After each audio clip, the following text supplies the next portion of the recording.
Di rumah, malam harinya, Raihan duduk di tikar, belajar seperti biasa. Ibunya datang membawa segelas air dan berkata, "Nak, ibu cuma bisa bantu sejauh ini, tapi kamu harus terus belajar.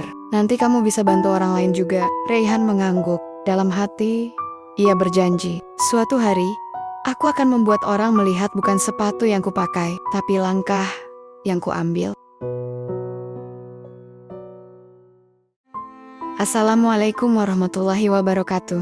Hey, sahabat semuanya. Berikut cerita inspiratif tentang seorang anak miskin yang dihina di sekolah, namun tetap kuat dan membuktikan bahwa kebaikan dan ketekunan bisa mengubah segalanya. Judul, Sepatu Raihan. Episode 2. Ujian dimulai. Hari-hari di sekolah terus berjalan. Raihan tetap menjadi bahan ejekan bagi sebagian besar teman-temannya. Sepatunya yang bolong, seragamnya yang lusuh, bahkan bekalnya yang hanya berisi nasi dan garam. Semua dijadikan bahan lelucon. Namun, di balik itu, Raihan menyimpan sesuatu yang tidak bisa dilihat oleh mata, keteguhan hati. Satu pagi, suasana kelas 5 mendadak riuh. Bu Sari masuk dengan membawa selembar pengumuman dari kepala sekolah. "Anak-anak," katanya sambil berdiri di depan kelas, "bulan depan sekolah kita akan mengikuti lomba cerdas cermat tingkat kabupaten. Setiap kelas harus mengirim satu perwakilan. Saya akan menilai siapa yang pantas mewakili dari kelas ini." Sontak semua murid mulai bersemangat. Tangan-tangan langsung teracung. Bahkan Rian pun berkata dengan percaya diri, "Saya aja, Bu. Saya kan langganan ranking 3 besar." Namun Bu Sari mengangkat tangan, meminta semua diam. "Kita akan mengadakan ujian kecil minggu ini untuk menentukan siapa yang terbaik, bukan berdasarkan siapa paling sering bicara, tapi siapa yang paling paham materi." Raihan diam. Ia tidak berkata apa-apa, tapi dalam hatinya ada percikan harapan kecil. Selama seminggu, Raihan belajar lebih keras dari biasanya. Ia meminjam buku-buku lama dari perpustakaan sekolah, bahkan membaca sol-sol tahun lalu yang sudah kusam dan hampir tak terbaca. Di rumah, ia belajar di bawah cahaya redup lampu minyak sambil main koret-koret kertas bekas yang disatukan jadi buku catatan. Hari ujian pun tiba. Soal ujian terdiri dari berbagai mata pelajaran, matematika, bahasa Indonesia, IPA, dan IPS. Waktu yang diberikan hanya 45 menit. Semua anak terlihat gugup. Beberapa mencoba menyontek, tetapi Bu Sari berdiri dengan tegas. Matanya awas mengamati. Raihan mengerjakan dengan tenang. Ia tak terburu-buru, tapi setiap jawaban ditulis dengan yakin. Saat waktu habis, ia menyerahkan kertasnya tanpa ekspresi. Dalam hatinya, ia berkata pelan, "Kalau aku gagal, setidaknya aku sudah mencoba sebaik mungkin." 2 hari kemudian, hasil ujian diumumkan di kelas. "Anak-anak," kata Bu Sari sambil membawa tumpukan kertas, "saya sudah memeriksa semuanya.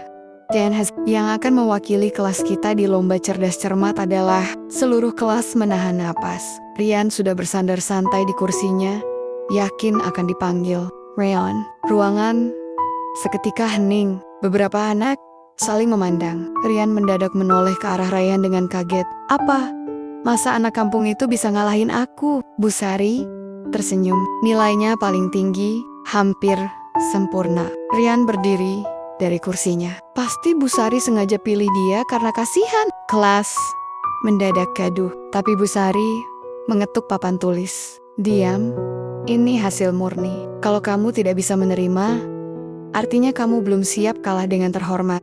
Rian duduk kembali dengan wajah kesal. Sementara itu, Raihan menunduk. Di dalam dirinya berkecamuk antara bahagia dan takut. Bahagia karena akhirnya ia dianggap, tapi juga takut menghadapi perlakuan teman-teman yang mulai membencinya lebih dalam.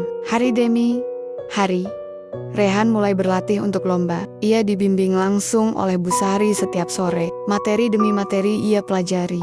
Bahkan ia menulis ulang buku-buku ke dalam catatan kecil. Karena ia tahu, di rumah tidak ada cukup cahaya untuk membaca cetakan kecil. Namun, tekanan tak berhenti datang. Saat istirahat, Rian dan beberapa anak lain menjauhkan bangkunya dari Raihan. Jangan duduk dekat dia, nanti kepintaran kita hilang. Ketularan miskin, jangan pinjam bukunya. Nanti ketularan bau keringat." Raihan hanya tersenyum kecil. Tapi di dalam hatinya, Rasa sepi itu mulai tumbuh. Ia hanya punya Aldi yang masih setia di sisinya. Han, kamu harus kuat, kata Aldi. Mereka boleh menghina, tapi nanti mereka akan diam sendiri kalau kamu menang. Rehan hanya mengangguk, tapi malam itu ia menangis pelan di bawah kelambu. Bukan karena sakit hati, tapi karena rindu akan masa kecil yang penuh canda.